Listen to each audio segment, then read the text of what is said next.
Since Lahan had made the travel arrangements, it was his decision, as long as the newcomer didn't seem likely to harm Consort Lishu or anyone else. Kokyu wasn't guaranteed to reach the capital, only the next landing, where Lahan would be getting off. Kokyu was a bit of an odd character and quite a talker. He jabbered on about himself as he mixed some medicine. HRM. They drove me out, to put it briefly. You are cursed. Get out of here, Gra. How cruel, am I right? Kokyu said, although he didn't sound like he truly thought it was. There was no grim edge to his tone. He chatted away as if he were an old lady gossiping at the village well. Maomao watched him closely, understandably doubtful about whether a medicine concocted by a smallpox-stricken man of uncertain origin would really work. The antiemetic didn't seem to have anything special in it. Lahan, in much better spirits, had called Kokyu to his personal cabin. Maomao came along, thinking that since he claimed to be a doctor, it might be worth hearing what Kokyu had to say. He said, I've actually been in the same place for the past several years. Last year the village suffered from a plague of insects. Then, unexpectedly, the village shaman started saying it was a curse. Kokyu claimed that was when he found himself chased out. Doctors and shamans did not tend to get along very well. In Maomao's opinion, believing in baseless ideas like curses was stupid and ridiculous. However, she was in the minority. Frankly, this made her angry. Despite Kokyu's frivolous tone, his medicine proved quite effective.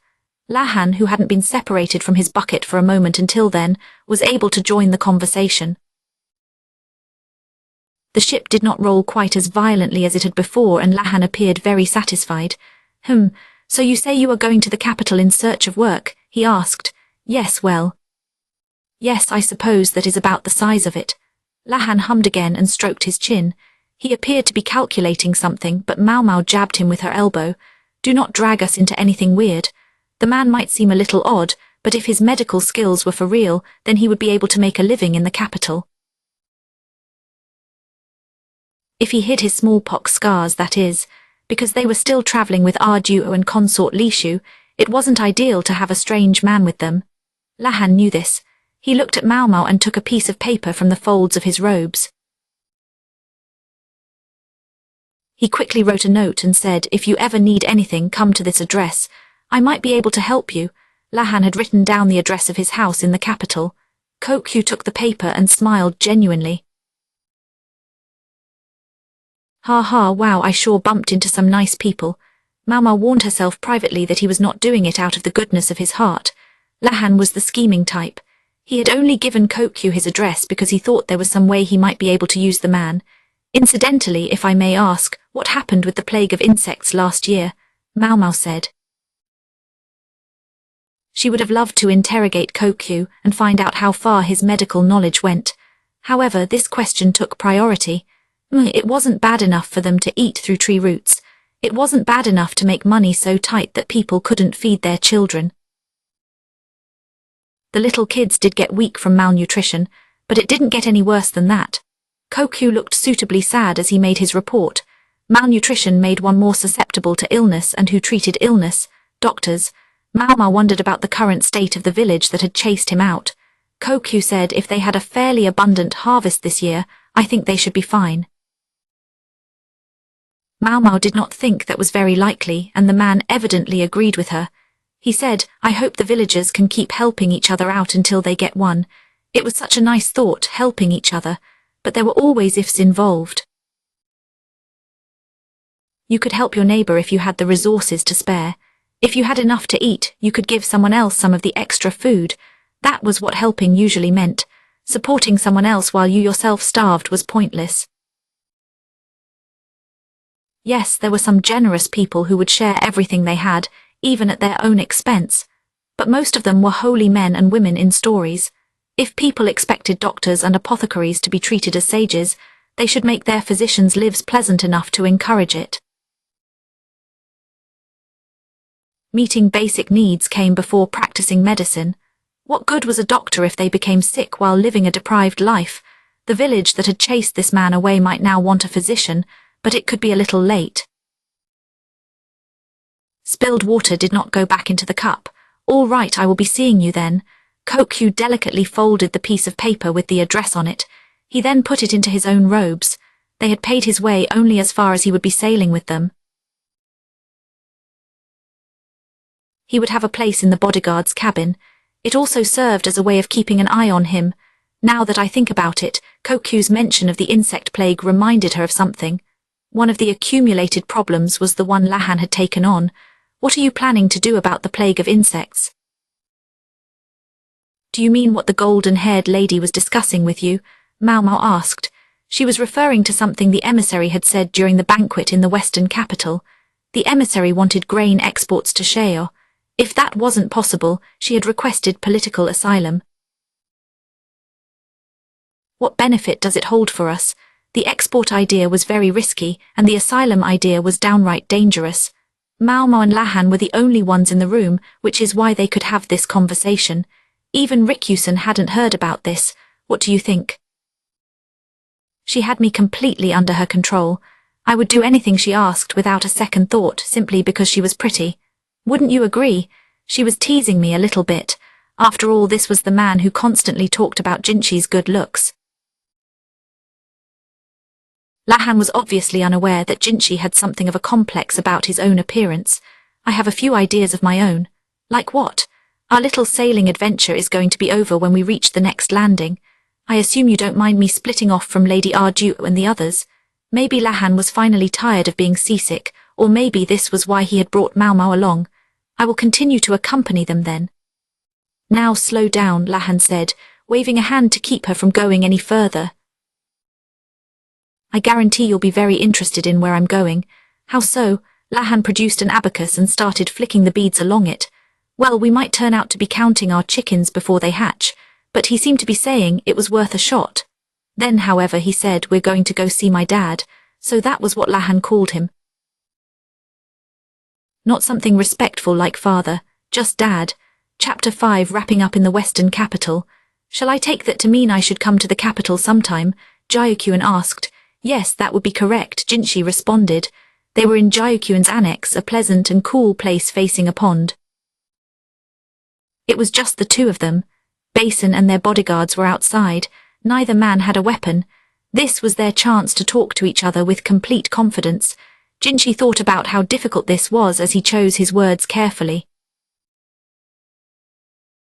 He was the emperor's younger brother, and though Gyukyuan might be the empress's father, Jinshi still outranked him. The problem was he constantly felt like he was about to slip back into the more deferential tone of a eunuch. Everyone else had gone, leaving Jinshi and Basin in the western capital. Jinshi proceeded to take care of one thing and then another, diligent and methodical. Yes, it's just as you imagine. Considering the accession of Empress Gyukayu, it is thought best that you have a name as soon as possible. The consort had become empress, but her official presentation was delayed for 2 reasons. First, Empress Gyukayu had significant Western blood. Second, Gyukyuan still lacked a family name. Not much could be done about the first issue, but the solution to the second was simple. They just needed to hurry and give him one. The matter should have been addressed earlier, but with so many guests present, it was put off until after everyone had gone home. Gyukyuan had likely foreseen this outcome. The idea had been circulating, and those who noticed carefully might have predicted Jinshi would act this way. Jinshi had considered whether Aryu would object. However, the situation with his own daughter had left Aryu with little room to argue. Lishu was family, but she was also the emperor's consort. Acting maliciously toward her would not be permitted, and it would not be forgiven. What was worse was his transparent attempt to destroy the evidence. This happened even though consort Lishu's ladies in waiting at the rear palace still played pranks on her regularly. And to top it all off, Aryu himself seemed to favor Lishu's older sister. Normally this would have brought punishment upon them, but consort Lishu hadn't wanted that. So instead the matter was dropped and the Yu clan was left owing a favor. Gyukyuan looked briefly thrilled to know he would be granted a name, but then his eyebrows drooped. Jinshi wasn't sure if it was an act or a genuine reaction. Either way, it meant he wasn't going to simply accept the offer wholeheartedly. Jinshi understood perfectly well why that was, but he pretended not to. Is something the matter? He asked. No, it's simply. So this means I must travel to the capital, is that correct? Yes, that is correct. Even a very quick trip from the western lands to the capital and back would take at least 1 month. This was a difficult situation for Gyukyuan, who was responsible for governing this area. He also understood that he did not have the option of turning this offer down. Gyukyuan had a son, a man substantially older than Empress Gyukayu by another woman. Unlike the Yu children, Gyukayu and her brother seemed to get along well. "I do have a son," she said, "and if all seems quiet, he shouldn't have any trouble here in my stead." Yes, if all seemed quiet. That was the central difficulty. It was very clear why Gyukayu had been made empress. The emperor wanted to focus on what was happening in the west. Beyond the western capital lay the land of Sheo. Sheo itself was not a major issue. The real problem was the country that stretched above it, Hokyuaran. The emperor intended to bind himself to Gyukyuan's clan. This would strengthen the western border, but if anything happened while the clan leader was away, the prospect was frightening. Gyukyuan's son could not travel to the capital in his father's place. It was expected that the head of the clan would appear to receive the name. Some argued for ignoring such mouldy old customs. However, Empress Gyukayu was likely to suffer if her father chose to break with precedent. Gyukyuan was and had always been a functionary from the western capital. He controlled a considerable amount of territory. However, many officials in the royal capital still considered his post to be provincial. This was true regardless of how much land he actually possessed. His quick rise to prominence after the destruction of the Yi clan was undeniable. It was also the source of much resentment and resistance against him. Jinshi said, "I am very sorry, but I must ask that you come regardless." He did feel for the man, but this was the only way. Jinshi and the emperor both knew they were asking something almost impossible of Gyukyuan. However, the demand did not come from them. It came from the high officials in the capital. Perhaps several relatives were included in the rear palace. "This is only the first part of their plan to punish an upstart rube, I suppose," Gyukyuan said. He looked more or less relaxed. "Perhaps if you could not handle needling of this kind, you simply did not have the disposition for politics." The word upstart might be taken to imply a weak position, but that did not seem to be true of Gyukyuan. "In any case, I understand," he said. He had known he would get this answer eventually, but actually hearing the words gave Jinshi a rush of relief. However, Gyukyuan wasn't finished. "If I may though, I'd like to stipulate a condition." "A condition?" she asked. "Yes, I would like my son to have someone to help him. He has known only the western lands his whole life, and he has little experience of the world. I would like him to be attended by someone with knowledge of the central region. In other words, I am going to do this impossible thing you ask, so give me some decent personnel in exchange." "Yes, that seems reasonable. Did you have anyone particular in mind?" It was, in fact, an understandable request. Gyukyuan's son would one day succeed him. He would need to know about life in the region around the capital, even if his knowledge thereof was only minimal. Yes. During the banquet, young Basin seemed like an entirely different person when he threw himself in front of that lion. Him. He as if Gyukyuan had his eye on Basin, that could be a problem. He might not look like much, but he was very important to Jinshi. He was someone who could speak frankly to Jinshi, and Jinshi could relax around him.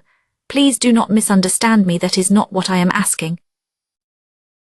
I would never expect someone as important as a member of the Ma clan to attend my son," Gyukyuan said quickly. She understood the meaning of Jinshi's reaction.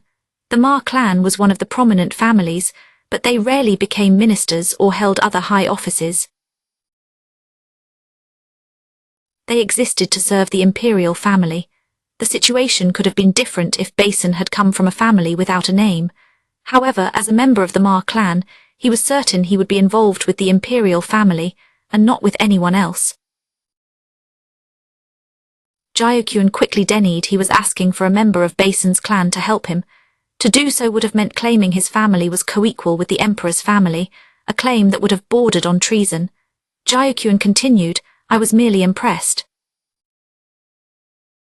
I do not know how many men could act so decisively when confronted with a wild animal, instead of trembling in terror." Gyukyuan's remark was simple, earnest praise it appeared. It felt somewhat strange to hear someone laud Basin so unreservedly, but Jinshi agreed with him. For as easily as he got out of sorts under most circumstances, When push came to shove, Basin showed remarkable composure. He had acted quickly as well. The more dangerous a situation became, the more one acted on instinct rather than thought. Basin's instincts had not steered him wrong, and he deserved a good word.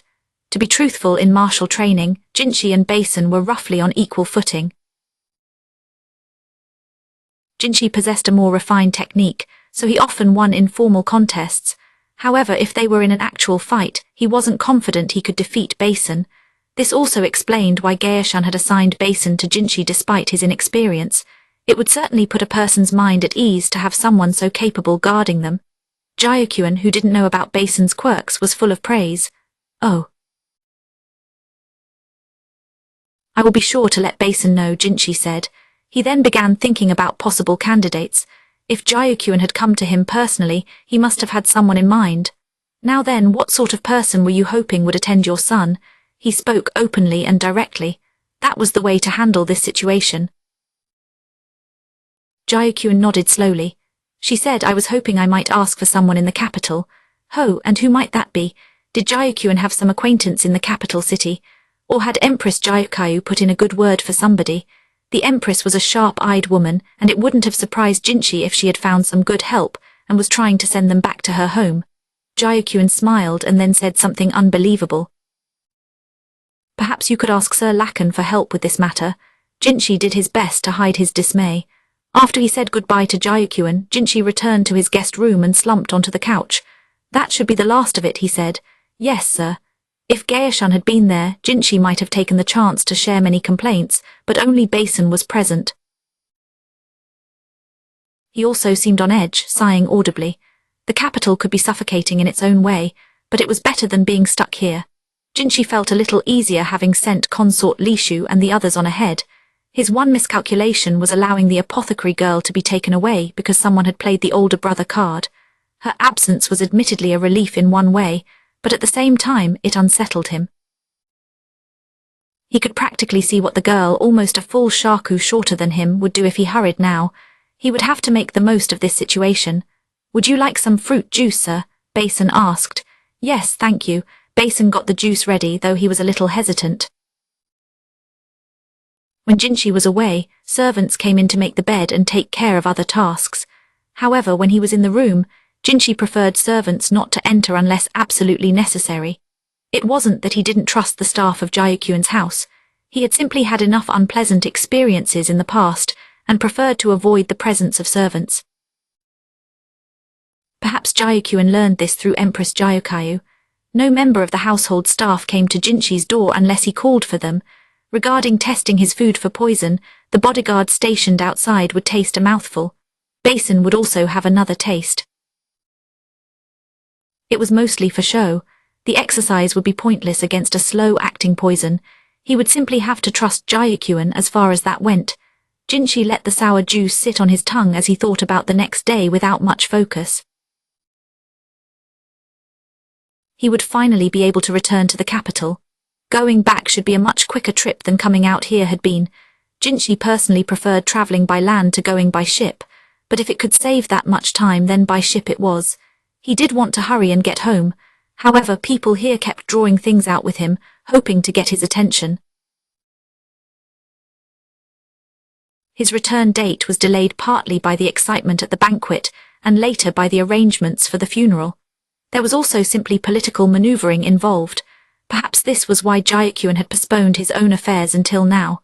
In the western capital, his name allowed him to easily avoid attention. It was enough to say, "I am afraid I have a meeting with Gyukyuan after this." Still, many people brought their daughters or younger sisters to pour drinks for him. Others came with foreign-looking women who seemed to ooze exotic beauty. Some of their perfumes must have contained aphrodisiac ingredients. Basin, who was particularly sensitive to such things, did not touch his drink. He simply sat there, red all over. He was convenient in a way as a sort of litmus test. Even though Basin was Jinshi's milk brother and an old friend, there were still some criticisms Jinshi could have offered him. Recently, during the event that caused such a large misunderstanding for our duo, Jinshi believed that Basin had perhaps matured a little. However, it seemed he had been mistaken. The young man was still slow to develop when it came to women his own age. He seemed completely at ease only with Maomao. In a way that might have been a sign he couldn't imagine breaking her. Jinchi felt that despite her imperviousness to poisons, she was still a small and delicate-looking girl. She seemed as fragile as any other young woman. Strangely, he found he couldn't imagine her breaking like that. Perhaps it was because he had seen her laugh loudly while taking poison, or perhaps it was because she returned from being kidnapped looking as calm as if she had simply been away running errands. There were many examples. Basin did not see the apothecary girl as a woman. Jinchi felt conflicted. By Basin's age, his father Gaoshan already had 3 children. It was surprising to think that a man so clearly active among women should have a son like this. Basin's older sister and older brother were already married. Jinchi drained his cup and looked at Basin.